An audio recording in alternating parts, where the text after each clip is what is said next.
Hi friends, this is Venkatesh Devasani.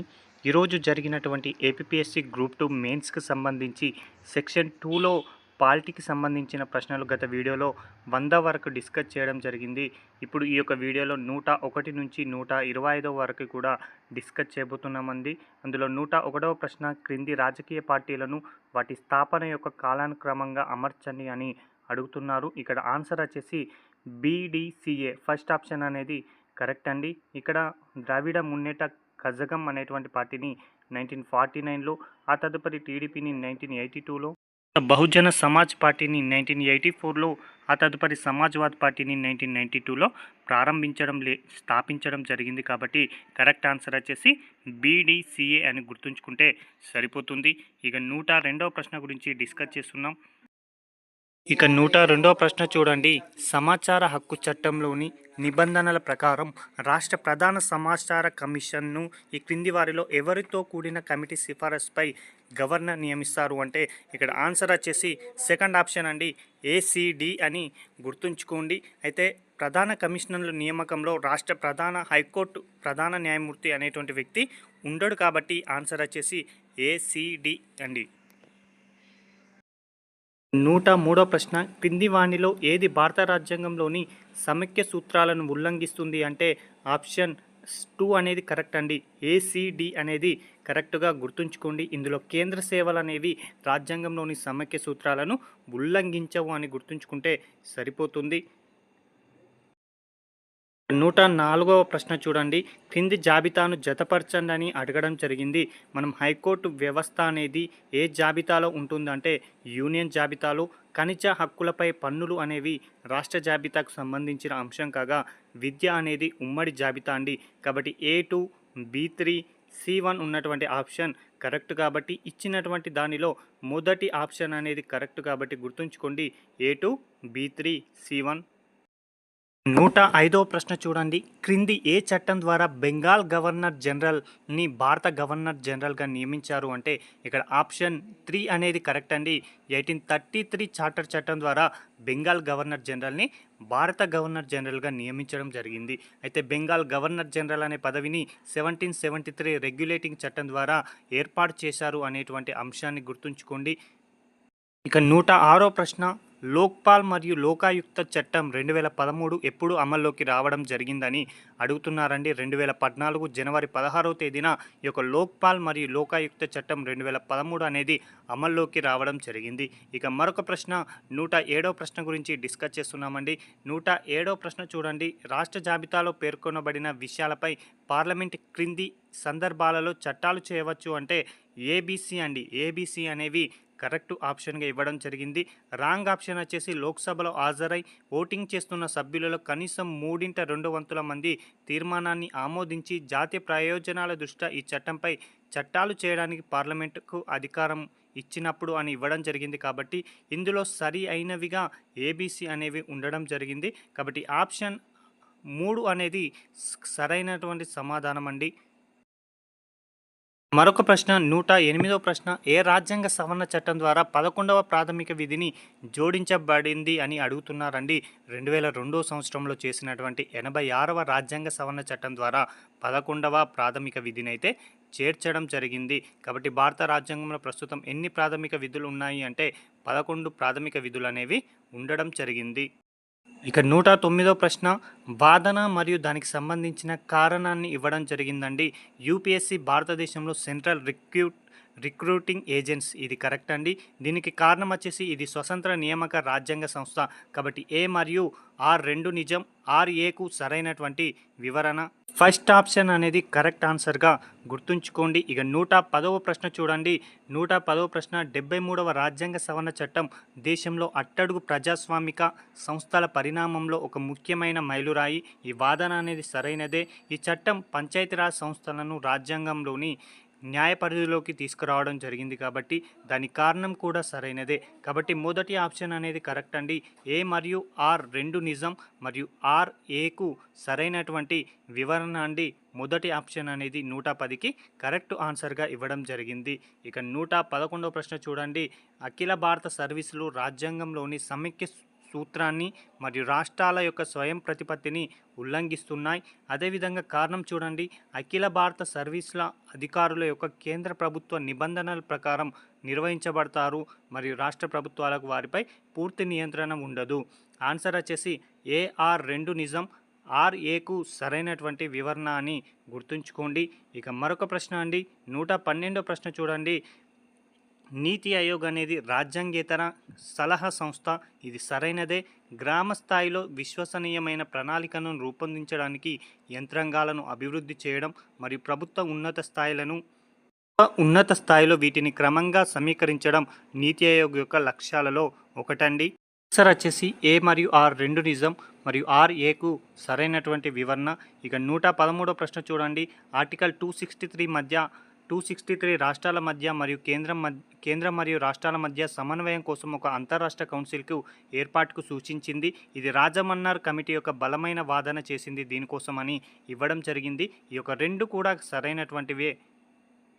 ఇక్కడ answer వచ్చేసి A మరియు R2 నిజం, RAకు సరైనటువంటి వివరణగా ఇవ్వడం జరిగింది. కాబట్టి ఇక్కడ మొదటి ఆప్షన్ అనేది సరైనటువంటి సమాధానం. 114వ ప్రశ్న, క్రింది వాటిలో రాష్ట్రపతిచే విధించబడిన జాతీయ ఎమర్జెన్సీ సరైన పర్యవసనాలు ఏవి అని అడుగుతున్నారండి. ఇక్కడ A మరియు B అనేవి రెండు కూడా సరైనవి. ఇందులో C అనేది రాంగ్ అండి. రాష్ట్రపతి పౌరుల యొక్క ప్రాథమిక హక్కులను తాత్కాలికంగా రద్దు చేయవచ్చు అనేది రాంగ్ అని గుర్తుంచుకోండి. వచ్చేసి C మాత్రమే రాంగ్, కాబట్టి ఇక్కడ సరైన సమాధానం A మరియు B అని గుర్తుంచుకోండి. ఇక 115వ ప్రశ్న, క్రింది ప్రకటనలో ఏవి సరైనవి అని అడుగుతున్నారండి. పిల్ అనేది public interest litigation, social action litigation అని కూడా అంటారు. ఇది సరైనటువంటి సమాధానమే. పిల్ అనేది న్యాయపరమైన నియంత్రణ యొక్క ఫలితం, ఇది రాంగ్ అండి. జస్టిస్ విఆర్ కృష్ణ మరియు పిఎన్ భగవతి పిల్ యొక్క భావనకు మార్గదర్శకులు. సరైనటువంటి సమాధానం వచ్చేసి A మరియు C అని గుర్తుంచుకుంటే సరిపోతుంది. ఇక్కడ A మరియు C అనేది మొదటి ఆప్షన్లో ఉండడం జరిగింది.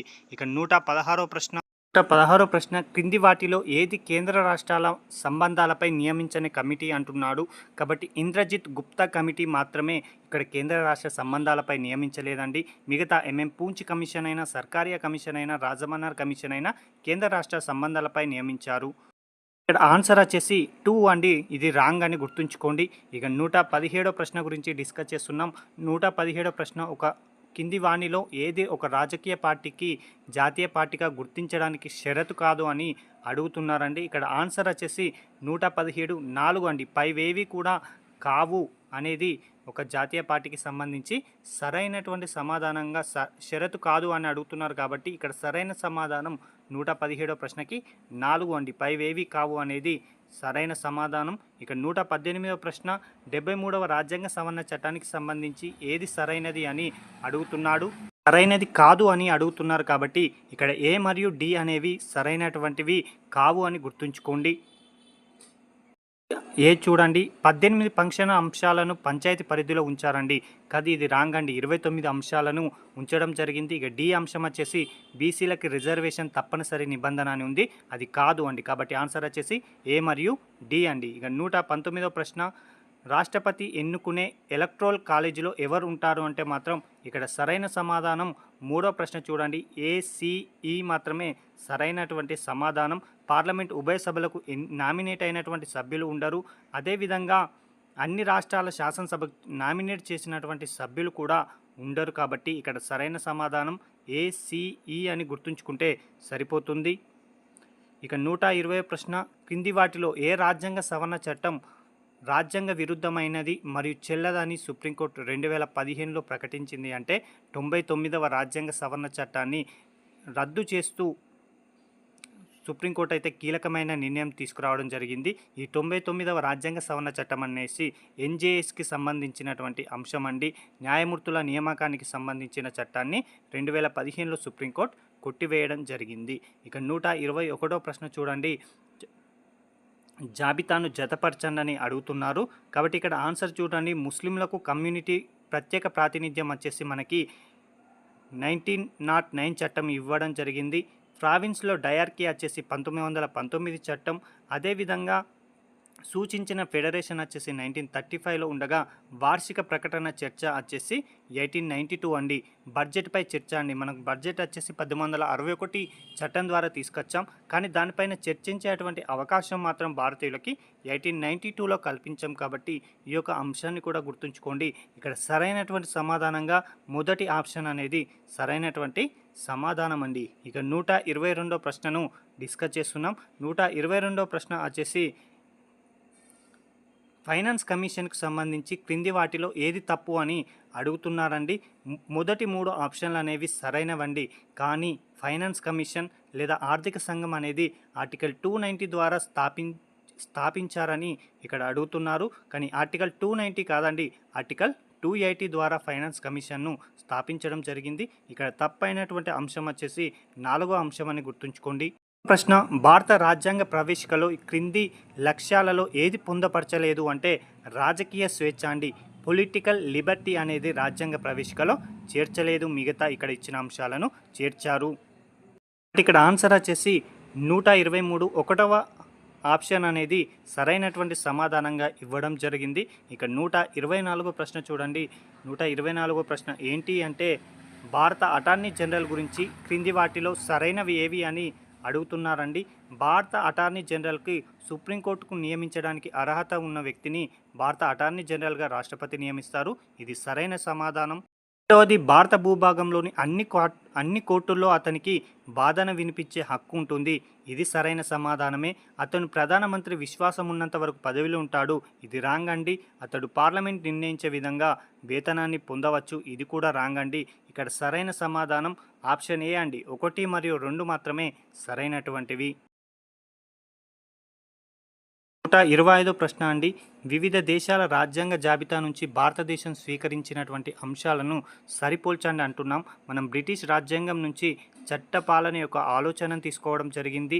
అదే ఐరిష్ రాజ్యాంగం నుంచి రాష్ట్ర విధాన నిర్దేశక సూత్రాలు, ఆదేశిక సూత్రాలను తీసుకున్నాం. అదేవిధంగా అమెరికా రాజ్యాంగం నుంచి జ్యుడిషియల్ రివ్యూ అధికారాన్ని తీసుకోగా కెనడా రాజ్యాంగం నుంచి అవశేష అధికారుల ఆలోచన అనేది తీసుకోవడం జరిగింది. ఇక్కడ సమాధానం వచ్చేసి 2వ సమాధానం అనేది సరైనదండి. ఈ రోజుకు సంబంధించిన ఈ ప్రశ్నలకు సంబంధించిన ఆన్సర్లను డిస్కస్ చేయడం జరిగింది. 76వ ప్రశ్న నుంచి 125వ ప్రశ్న వరకు కూడా గత వీడియో మరియు ఈ వీడియోలో కలిపి డిస్కస్ చేయడం జరిగింది. ఇవి కేవలం మీకు అవగాహన కోసం మాత్రమే అని గుర్తుంచుకోండి. ఏదైతే ఏపీపీఎస్సీ వారు ఇచ్చారో తుది కీ అనేది అది మాత్రమే మీరు ప్రామాణికంగా తీసుకోండి. ఇది కేవలం మీ అవగాహన కోసమే. Thank you.